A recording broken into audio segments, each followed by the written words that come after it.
Hi, Dr. Amanda Stirk here. So excited that you could join me today. I'm trying to make a bunch of videos for you. Right now, it's college season. I'm getting a lot of questions and a lot of comments on all my blog posts.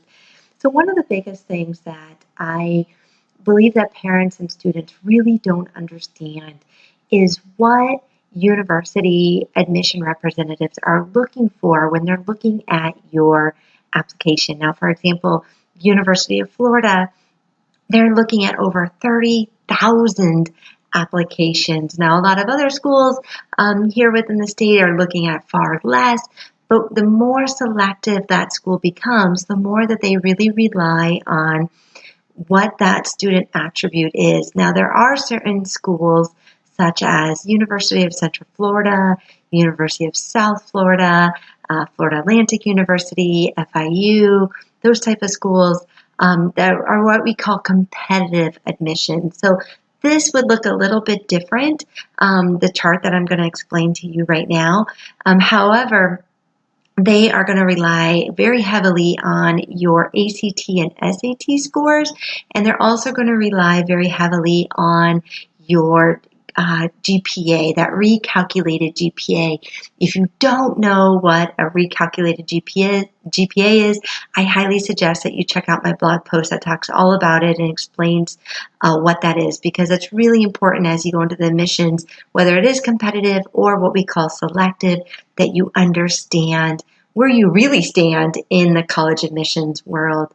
So this is predominantly more selective schools. So NACAC, which is the National Association for College Admission Counselors, they send out these little surveys all the time, and they ask admissions from all over the country, what are the most important factors a student can have that you look at for college admissions. So check out this really cool infographic that I made. I think it's really cool. I like the colors. So about 79%, a little over, believe it's the top priority are your grades in college prep courses.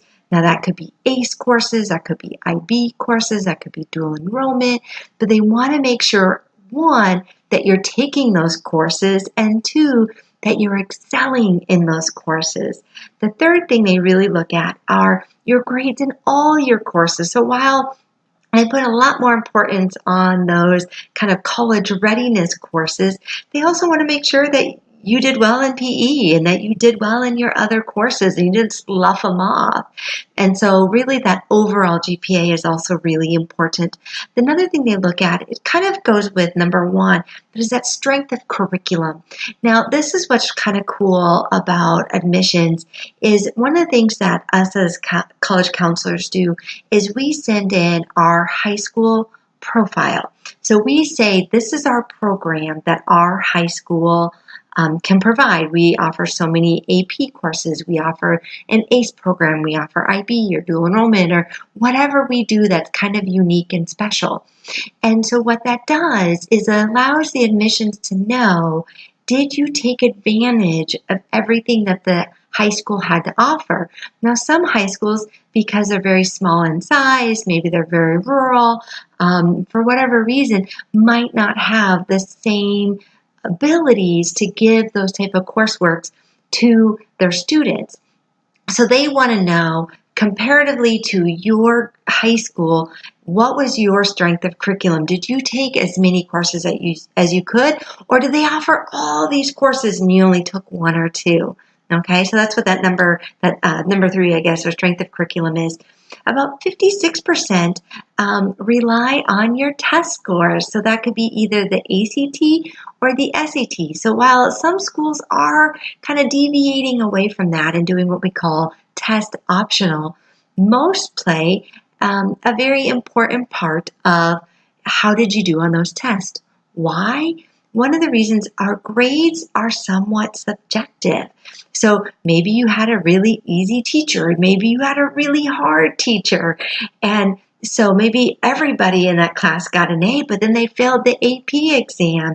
So test scores give a nice balance to who you are, both in your school, in your state, and then nation and international wide. So that's why your test scores are really important. They don't care which test you do.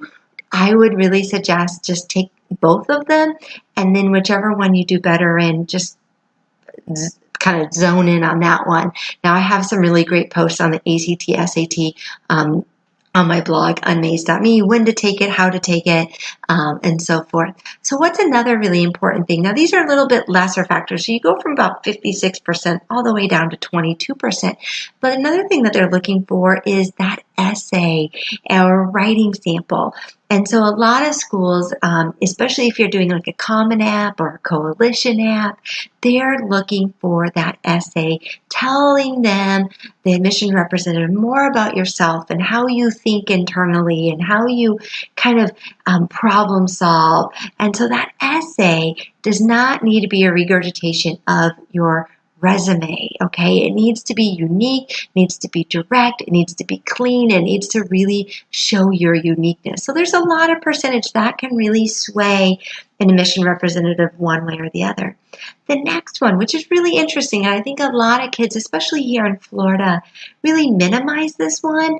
I'll give you an example. I had a student who applied to a university, she was the University of North Florida. She was so excited. Really, that was like her top school. She got deferred to the spring semester.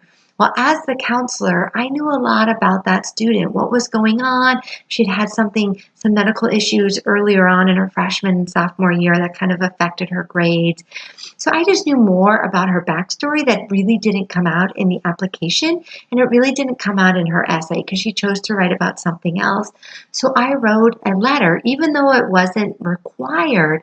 I wrote a letter to the college admission representative that we had for our area, and they ended up rescinding that deferral and actually put her in for the fall semester, and she's there now. It's wonderful, it's great. And so really what the counselor recommendation does is it really, again, I talked about that school profile before, it really does that same thing. It gives the admission representatives more details about you, and it kind of verifies some of the things that you already say in that essay, in that application. So for example, I had a student who was really going for some very competitive scholarships, but she didn't have that many extracurricular activities. So when you looked at her application, it was really small. Well, the piece that I added to it was that it was a very low income family and she needed to work. She was doing about 40 hours a week working at 2 or 3 part-time jobs, and she's going to school full-time doing this early college admission program and doing phenomenally and doing great. So that just really gave more depth that maybe your essay and application didn't do. So that's why that counselor recommendation is really important. If you don't know your counselor, on my College Unmazed workbook that I have some really great cheats in there that you can really give some information to your counselor. And these are the things that are kind of, I know I use to write a better recommendation letter. So definitely within that book, you're going to find that. Same with the essay, I put a lot of information in there on what to do. So the next one, I don't know what number it is, number seven, I guess.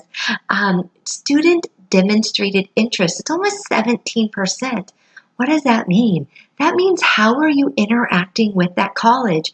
Do you go to the college fair? When the representative came to your high school, did you visit with them? Did you go on campus? Are you following them on social media? Big universities and even small universities and very selective universities are using what they call that big data. And they want to know, how important is this college to you? One of the things with college ratings you get is how many people you give admission slots to, and then how many people enroll once they get that admission spot. So that actually the ratings on that. So they really want to make sure kids that are engaged, that they're the one you're getting that student. So even though you're an awesome student, you've done everything on the other side, if you're not engaging in that university at all, and you're not showing that's your number one choice, then you can actually be behind. So definitely make sure you're following on social media. You talk to your admission rep. Those are all really key things. And the last thing that's really kind of the most important is class rank. And I think that kind of goes back to the other factors as well. Like my high school, it was really difficult for class rank because everybody had to have a certain GPA to stay in the program. So the bottom half, and this was my issue when I was in high school too, I was in the bottom half of my class with like a 3.6 GPA, but everybody was up at the top.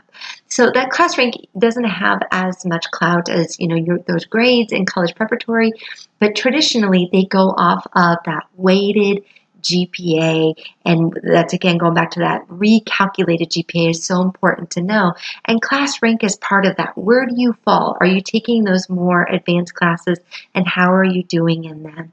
So that's really kind of, there's some other little things in there, but those are really the majority of what college admissions is looking for. So I hope that really helped kind of clarify some things and maybe had you thinking a little bit more about how you can rearrange some of your academic planning, especially if you're a freshman, sophomore, or even a junior. Senior, you're kind of out of the game, but definitely as a senior, making sure that you focus in on that essay and that counselor recommendation. But again, that College Unmazed workbook is going to talk about all of these things, and it's going to walk you step by step by step all the way through the process. And so it's really going to be your key to master all these things and all these factors that admissions is looking for. So again, Dr. Amanda Stirk, be sure that you're checking out my blog, www.unmaze.me. You can just Google Unmaze and I'm sure it'll come up. I'm the only crazy one with that crazy name. So so good to hear from you guys. Make sure that you're emailing me, astirk@unmaze.me. Love to hear from you guys. Check out my website and be sure to sign up for my newsletter because these are all the little things that I post to you guys just to keep you on track. So again, so good to hear from you, and I will say good night. Take care.